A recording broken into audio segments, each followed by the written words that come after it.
was once the focus of all creation. Standing at the center of the world, the universe and the mind of God. For 500 years it sheltered a court dedicated to privilege and power. It was built for one man, the Son of Heaven. But it was also a palace and a prison in one. And at the best of times and the worst of times, it was hard to tell them apart.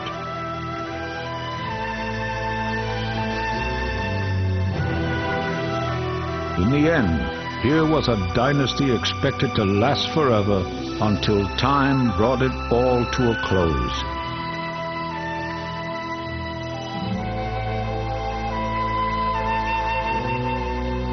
This is the Forbidden City.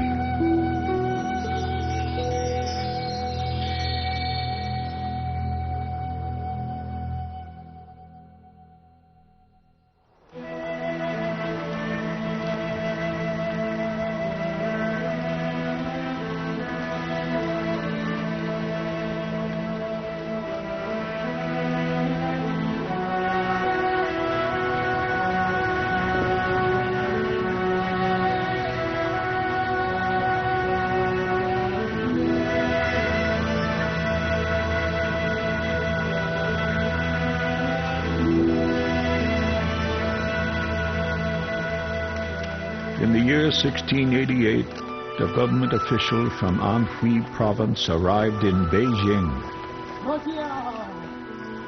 His name was Yang Su-young.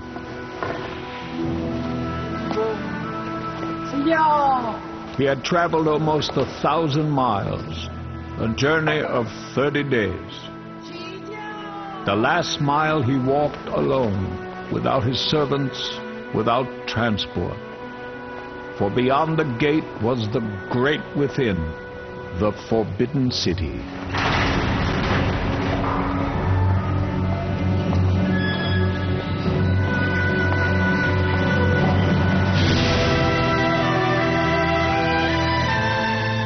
We know about Yang's audience because everything that happened inside these gates was obsessively written down and stored. Funeral orations, dinner menus, declarations of war, all here in the Imperial Archive of 50 million manuscripts. This attention to detail was one defining feature of the Forbidden City. Harmony with the universe was another. When that harmony was disturbed, it meant dynasties could collapse. As a young man, Yang had seen the 300-year-old Ming dynasty fall after an eclipse of the sun. His mission now was to report on the latest bad omens. Typhoons off the Cantonese coast, a comet seen above the Gobi Desert. These things spoke of heaven's weariness and a chaos that could end in emperor's rule.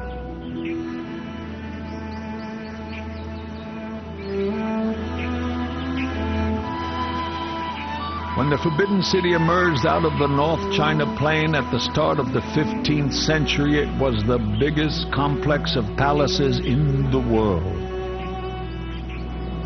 It still is. It was designed to reflect the eternal glory of the Ming emperors. 100,000 men built it, and at night their kilns lit up the surrounding plains. 100 million bricks, 200 million tiles, timber from the trees of southern Nammu. Trees that took 4 years to get here by river and the Grand Canal. When the work was over, the people vanished, leaving the city to an emperor and the court who served him. Sealed off from the world, it aspired to contain all the cosmos within its walls, a universe within a universe. At the center of this controlled universe, the imperial throne.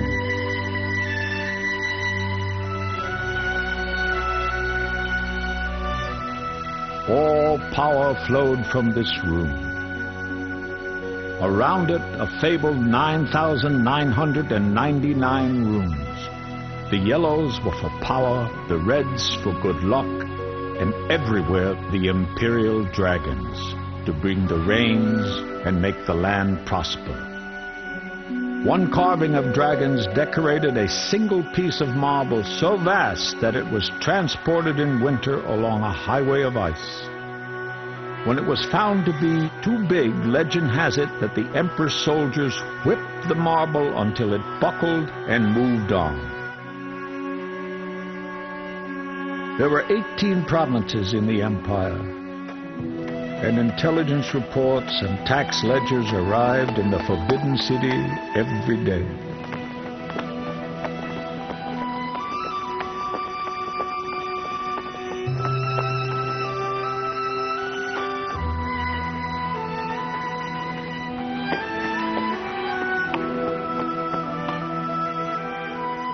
An empire of 150 million people, Han Chinese, Mongol, Manchu, was governed from here by the world's oldest and most sophisticated bureaucratic machine. A bureaucrat might cross the entire empire, but he could not cross this wall. Beyond it was the inner court. Other than the emperor himself, the only other people allowed here were his concubines and the castrated eunuchs. There were more eunuchs than anyone else in the Forbidden City. Up to 3,000 orbited around the Son of Heaven like satellites. They were his slaves, although he could not function without them. Every morning they dressed the emperor in one of 1,000 gowns, each ordained for a different season, and most of them imperial yellow. One emperor recalled, "Whenever I think of my childhood, my head fills with a yellow mist. My sedan chair was yellow, my clothes were yellow, the bowls from which I ate, everything was yellow. This made me feel from my earliest years that I had a heavenly nature." The Emperor Kangxi ascended the throne in 1661. He was to reign for the next 61 years, the golden age of Chinese imperial rule. Kangxi's mandate, like the mandate for all the emperors, came not from the people, but from the heavens. Each year at sunrise at the winter solstice, that mandate was renewed. The emperor and his entourage left the Forbidden City to travel through the clean and empty streets of Beijing to make the sacrifice and take the vows at the Temple of Heaven.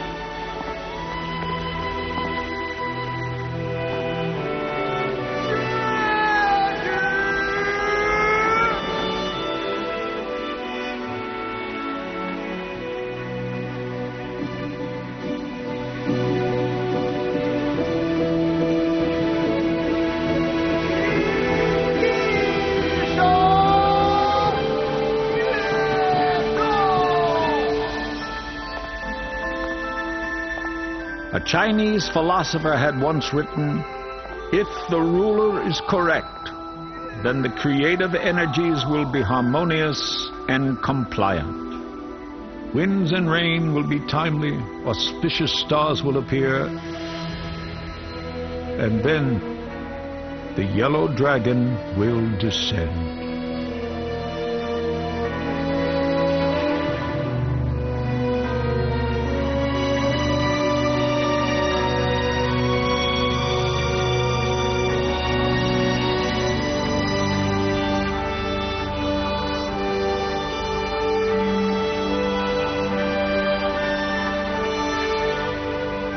The emperor was at the center of the universe. Authority derived from heaven meant that Kangxi, like emperors before him, had absolute power.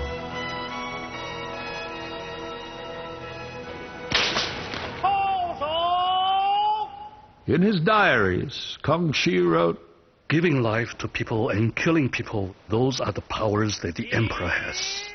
He knows that people sometimes must be persuaded into morality by an execution.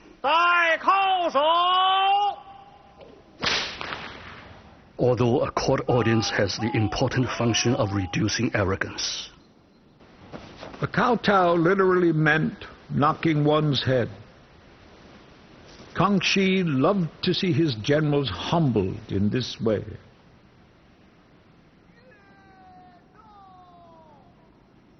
The Emperor Kangxi knew that intimidation had its limits.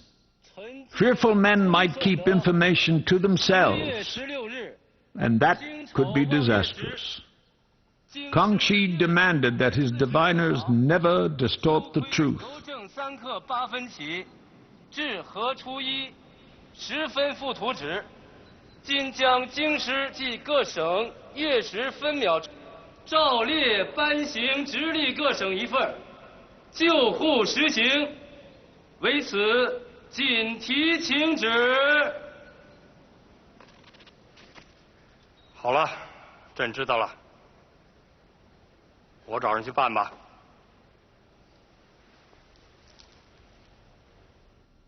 Astronomy was an obsession of Kangxi's. It had been since he was an 8-year-old boy. His tutor was the best in China, although he was not Chinese. The Jesuit Ferdinand Verbius was a Westerner and therefore a barbarian, but he was also a brilliant astronomer and therefore valuable to the imperial court. In over 2 centuries, only a handful of Westerners had come this far. 前2天我们说的一个问题，我想很久，一直想问问你，你怎么比别人更多的知道这些天文规律呢？皇上，近100年来，欧洲几乎天文学家在深入的研究新的天文规律，我从中也掌握了一些。When he had come to Beijing from Rome in 1660, Verbius had brought the knowledge of Kepler and Galileo with him. The emperor had Verbius appointed to the board of astronomers. He revolutionized Chinese astronomy. A new observatory was built, and the Westerner began to study the stars of the Son of Heaven. 好，正合适啊，向西转12度啊。 向西12度，明白明白。对，再向东转2度啊。好的，向东2度，记下来了吗？记下来。The elevation of Verbius was a dramatic break from the Chinese custom.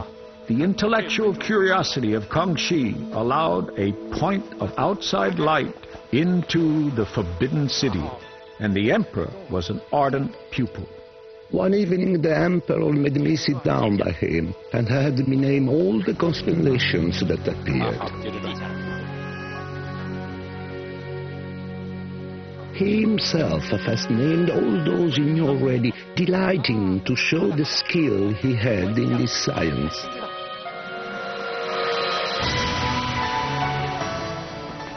Astronomy was science, but it was also self-protection. A new calendar was unveiled every fall at the Meridian Gate. For years, the court astronomers had made bad miscalculations. Their inaccuracies led to famine because seed across China had been planted too early or harvested too late. Kangxi's prestige and authority were based on scientific method. 奉天承运，皇帝诏曰。 特颁布康熙40年，实现书于天下。钦此。 Kangxi's calendars were reliable. They strengthened his dynasty. But help from the West would always have its contradictions in the Forbidden City.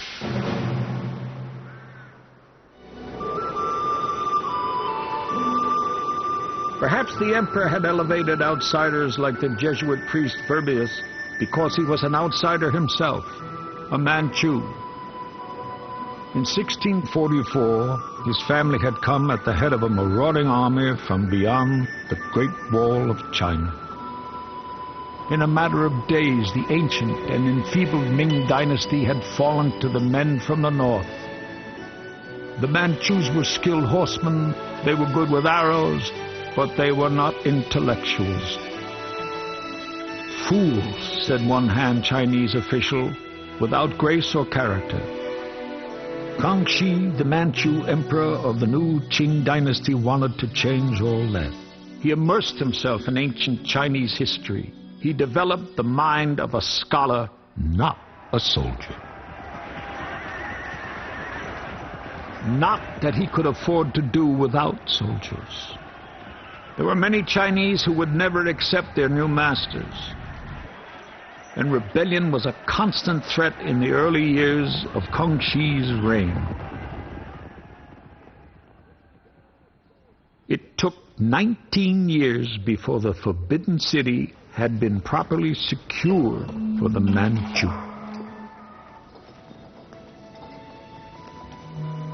And then the new order took root.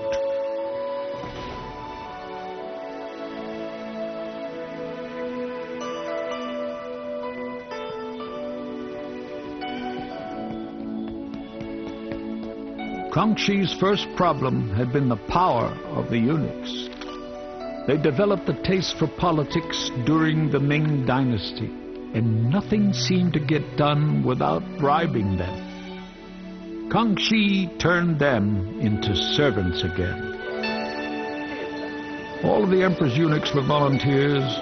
All had been given a last chance to change their minds when the knife came out. Kangxi said that they babbled like babies, but they did guarantee the chastity of his women. 主儿，您的头发又黑又亮，可真好啊！主儿，您看您的耳坠儿是不是换一个呀？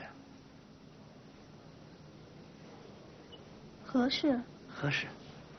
今儿个皇上见了您，管保龙心大悦。主儿。 待会儿您走路的时候要轻巧一些，要飘洒一些，好像天仙下凡一样才行啊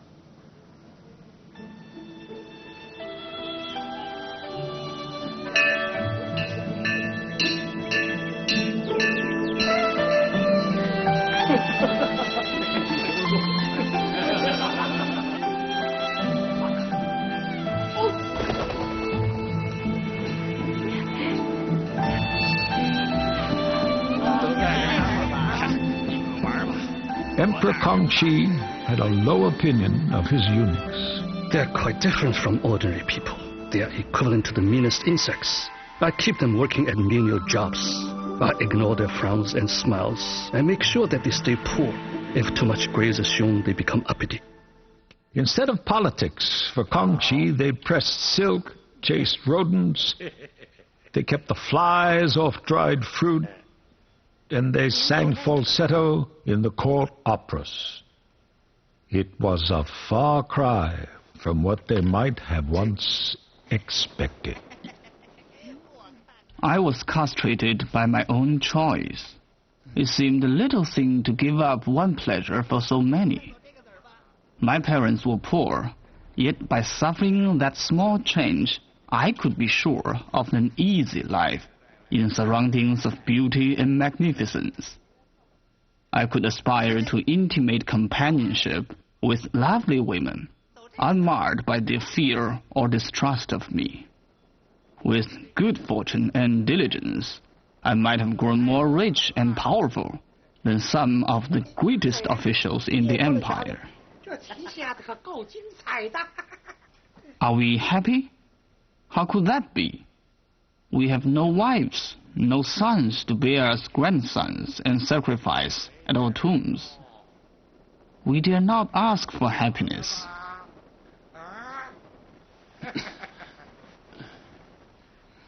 Some eunuchs, however, must still have been drawn to court intrigue.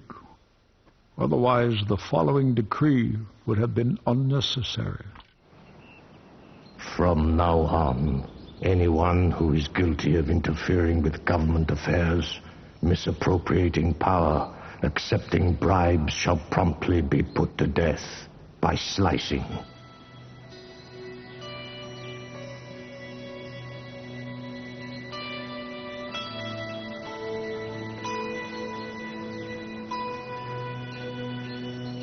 No less captive within the Forbidden City were the imperial concubines.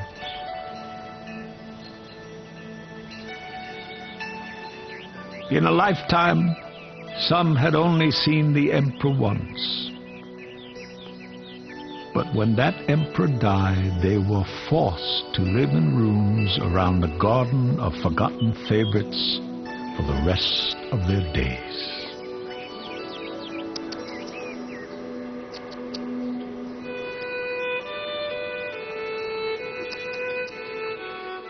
There was no limit to the number of concubines an emperor might take. The emperor's responsibility to produce another son of heaven had justified the enormous harems kept by Kangxi's predecessors. But Kangxi, believing these to be excessive, reduced his concubines to fewer than 100. To bear the emperor's son was to eliminate the drudgery in their own lives, but not the tedium.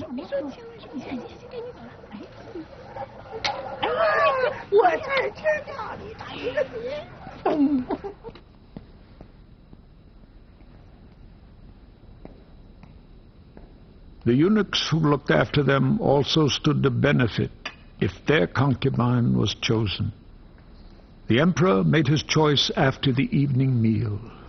Kangxi always dined alone, and he was always faced with a vast array of food, most of which went untouched.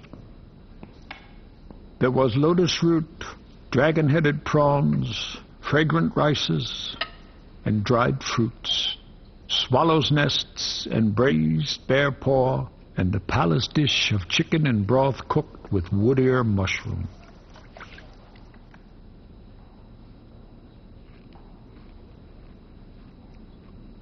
Now it was time to choose his concubine for the night, and the time for the eunuchs to try to direct his hand. Each stick represented a concubine, which the eunuchs carefully arranged to help him make the right choice, choose their concubine.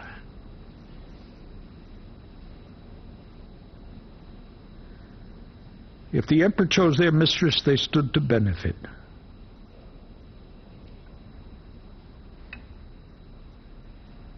But with scores of concubines and hundreds of eunuchs vying for his attention, Kangxi had seen every trick.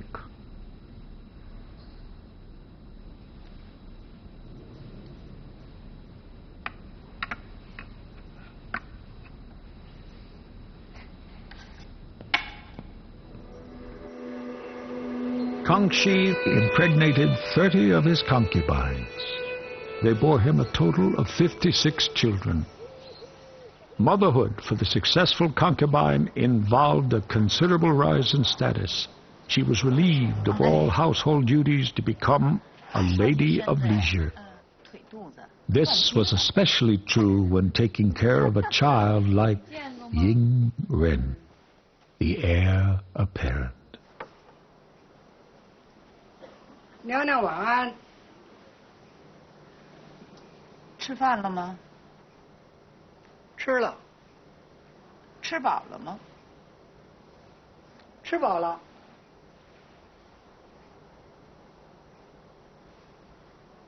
那下课吧。谢娘娘。看你这话说。 The little child was frequently sick in his infancy. Everything was devoted to his survival. For 10 years he struggled with illness, and then Ying Ren, meaning blessed offspring, received an education in the ancient Confucian tradition of the earlier Ming dynasty. The emperor's favorite child was being groomed for power. I had the wisest handling scholars to instruct him in morality.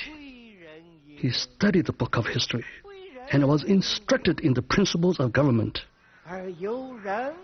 Ying Ren I named as heir apparent.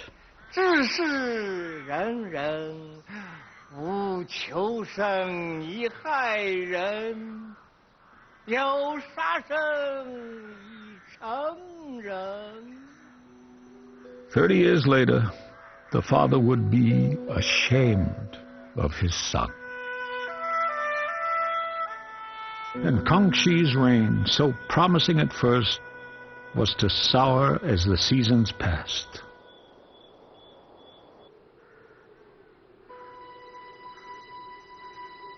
For 60 winters, Kangxi had been emperor in the Forbidden City. It had been a time of prosperity, but there was no joy now.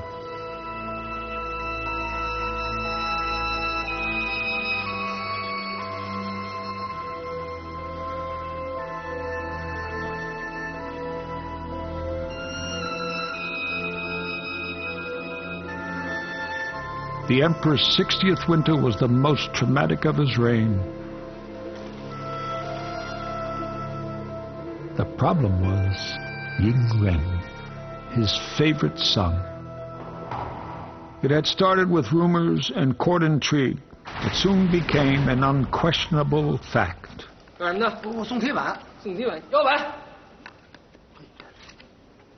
By way of a secret intelligence network, the emperor had discovered that his son was unfit to rule. In the winter of 1722, a special message arrived at the gates of the Forbidden City. It contained the worst news yet.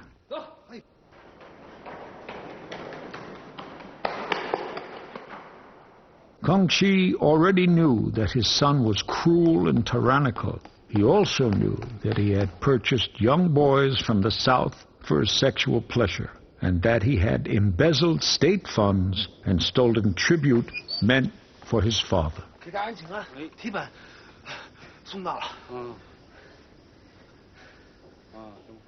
Many of the court officials had been intimidated by the emperor's son, which is why the secret intelligence system was necessary. But this latest information brought by his spies would be the most distressing of all to the aging emperor.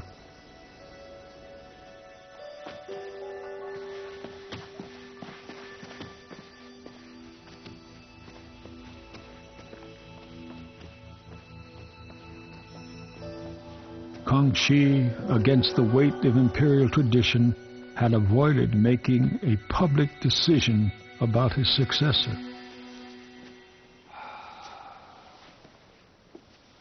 The mounting scandal over his favorite son was the sole reason for this delay. In his last years, Kangxi had grown to fear the arrival of the secret yellow dispatches.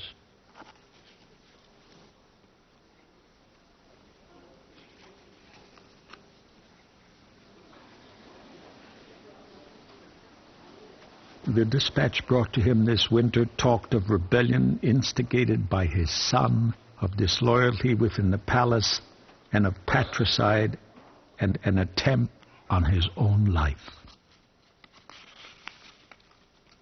I was never at rest. How was I to let Ying Ren take up his imperial inheritance? He who was so extravagant, so demanding, so interfering. Many years I bore my suffering silently. As I yielded, he remained unchanging in evil. My heart was ash, my hope gone. What would become of the empire I've inherited from my ancestors? The father I had almost never seen was 23 when he died. And I was 8 when they cut my hair and dressed me in full white mourning, and laid my father's corpse behind the 9 dragon curtains of yellow silk in the palace of heavenly purity, while the bells boomed out across the winter city.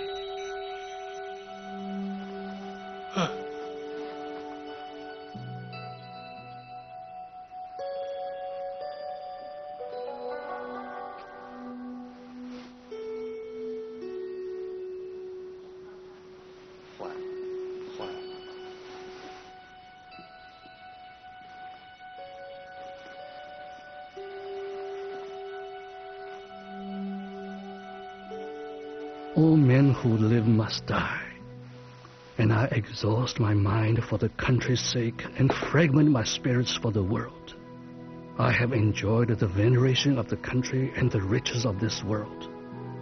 There's nothing I have not experienced.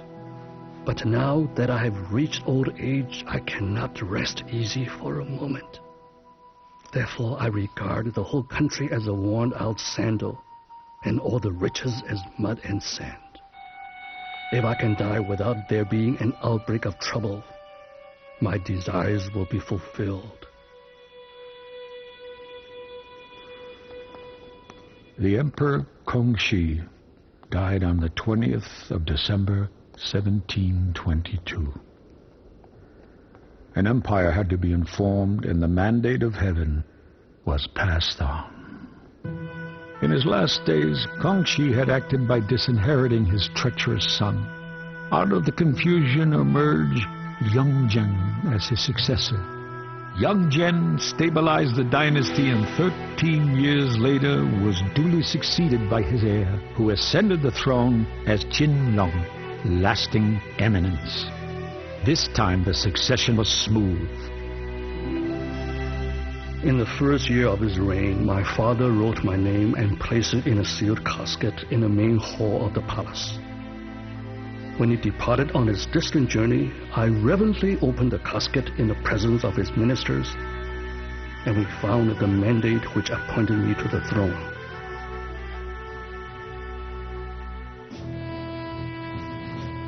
Qianlong was an emperor in the old Manchu tradition. By training and temperament, he was a hunter. It was during Qianlong's reign that the empire reached its zenith.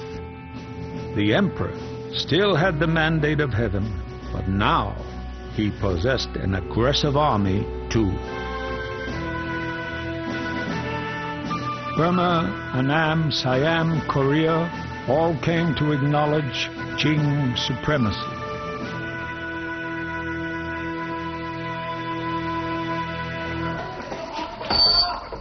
Life in Qianlong's forbidden city was much the same as Kongxi's time 100 years before.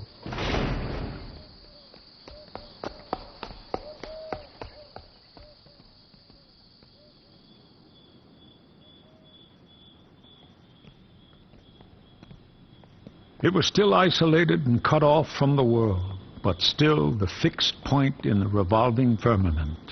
Still the central kingdom in all the world.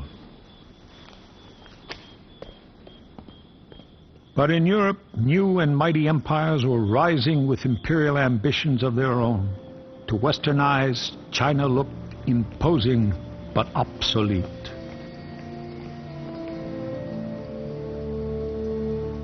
The Empire of China is an old, crazy man-of-war, which a fortunate succession of officers has managed to keep afloat, and to overawe her neighbors merely by her bulk and her appearances. One day, she will be dashed to pieces on the shore.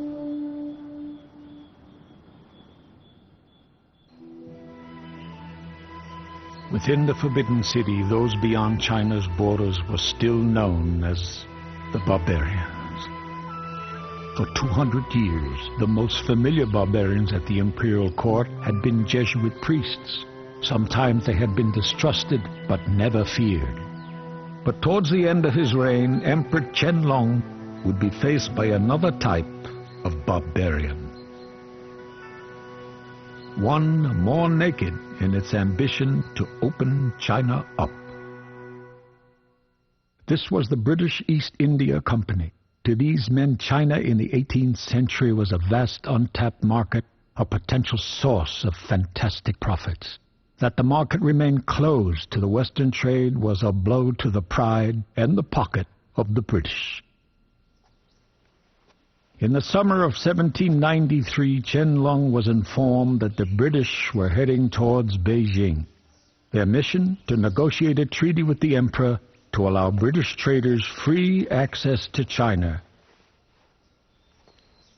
The ambassador sent by King George III was Lord Macartney.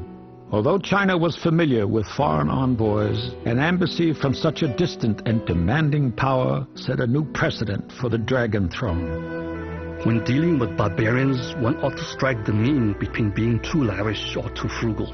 When the English tribute envoy arrives, he should not be classed as low as Burma or Annam, which pay tribute every year.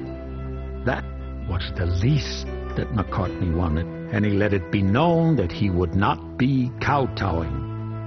Protocol.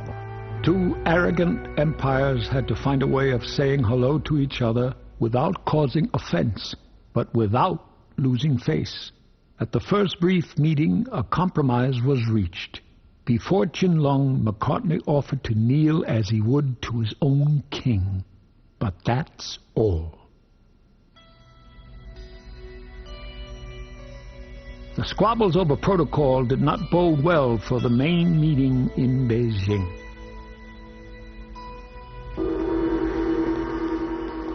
Macartney was awakened from sleep and summoned for his one and only visit to the Forbidden City. I cannot ever recall receiving an unpleasanter message in my life. I got up and hurried to the Forbidden City. After a 3-hour wait, we were ushered into the courtyard to meet He Shen, the Emperor's Grand Kalau, or Prime Minister. There before us was the Emperor's fine yellow silk armchair, upon which rested a scroll.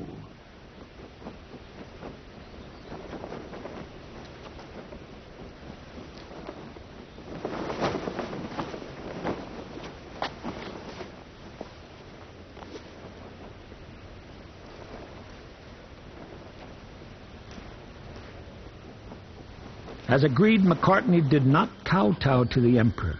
He bowed to the throne and a piece of paper. Qianlong's scroll contained a haughty dismissal. The virtue and power of the celestial dynasty has penetrated afar to the myriad kingdoms which have come to render homage, and so all kinds of precious things have been collected here. Nevertheless, we have never valued ingenious articles, nor do we have the slightest need of your country's manufactures. You, O king, should simply act in conformity with our wishes by strengthening your loyalty and swearing perpetual obedience so as to ensure that your country may share the blessings of peace. 7 years later, Qianlong died, but the idea of trade was still unsettled. British demand for Chinese goods, porcelain, silk, and tea increased massively, but Britain was reluctant to hand over silver to get them. Finally, Britain found a commodity that China would take: opium, imported from India. Just a few chests at first, and then thousands. When the Chinese authorities tried to stop the opium trade, the British sent in their gunboats.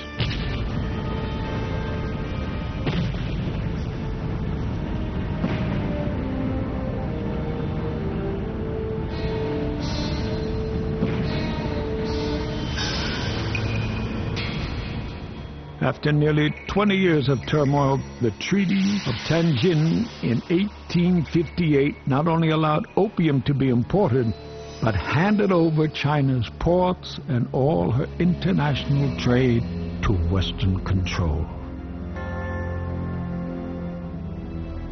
After the war, opium poured into China on an even greater scale, and her emperors were powerless to stop it.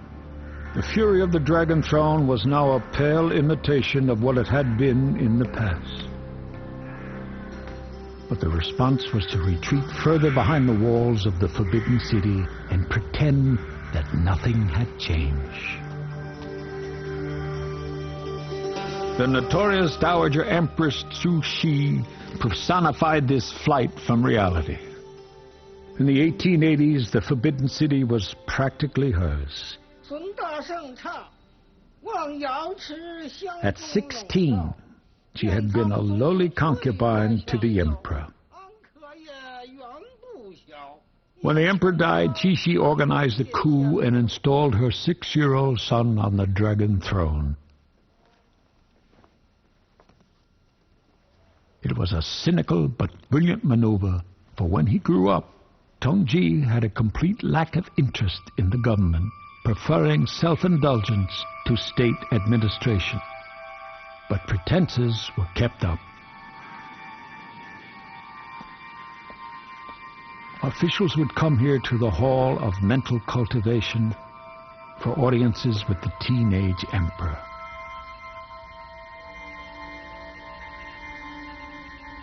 Inside the hall, on the imperial throne, sat Tongji. It was to him that the court officials presented the dispatches, in the full knowledge that the real power was literally behind the throne. Though invisible, masked by the silk curtain, it was the Dowager Empress Qixi who ruled the empire. I have often thought that I am the cleverest woman who ever lived, and that others cannot compare with me. I have heard much about Queen Victoria, but her life is not half as interesting as mine. Now look at me. I have 400 million people all dependent on my judgment. It was an empty boast. In fact, the Dragon Throne had become isolated and decadent. When the young emperor died of smallpox, the Empress Dowager arranged the death of his pregnant wife soon after. Then she placed her nephew, another child, on the Dragon Throne. Qixi continued to pull the strings from behind the silk curtain.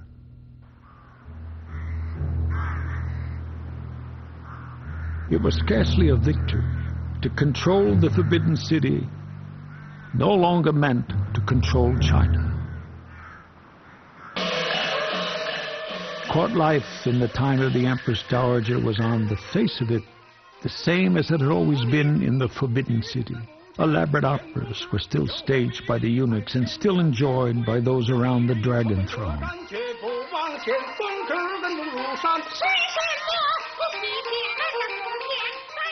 But such adherence to ritual masked the problems of the Chinese Empire, problems Qixi refused to address.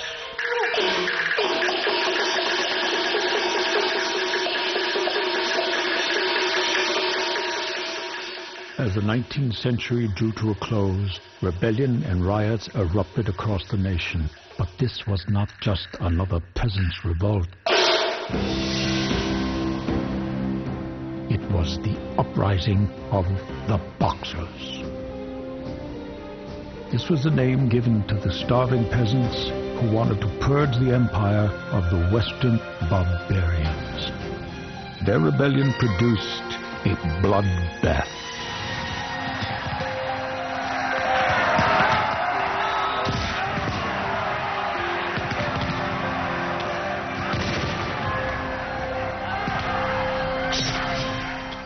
Reprisals were severe when troops from the West arrived in force.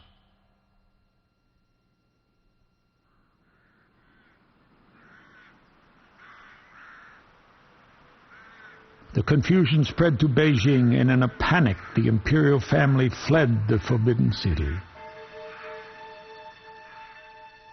Western soldiers entered its gates, and for the first time, outsiders stood uninvited at the Dragon Throne and stayed.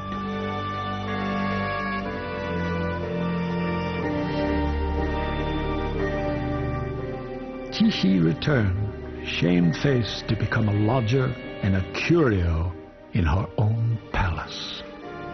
After years of pulling the strings, she became the puppet, kept in place by the grace of the barbarians.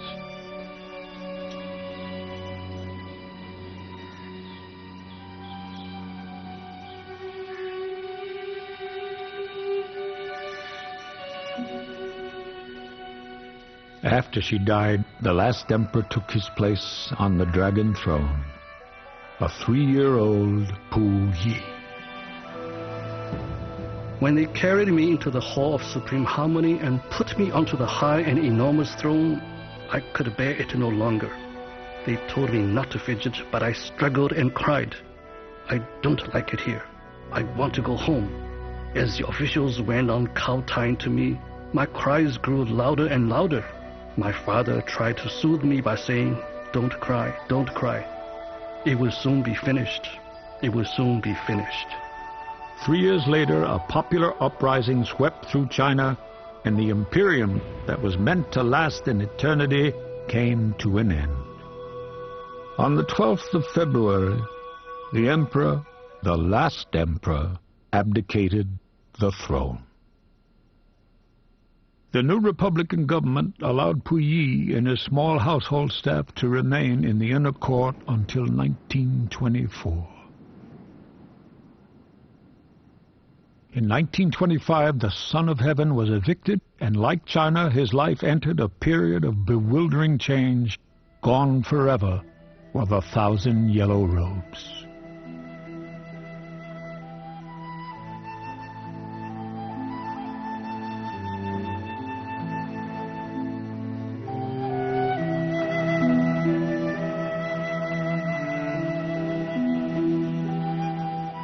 In 1949, after the founding of the People's Republic of China, the last emperor returned to his homeland where for 10 years he was re-educated.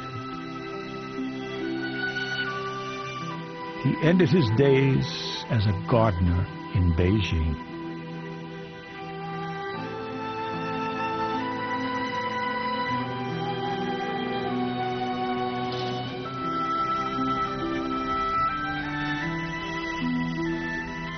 The ashes of Puyi, the last emperor, lie in the Baobao Shen Cemetery. Nothing here evokes the drama of his life or the glory of Imperial China. The same could never be said of the resting places of the other emperors. In death, as in life, they are surrounded by magnificence.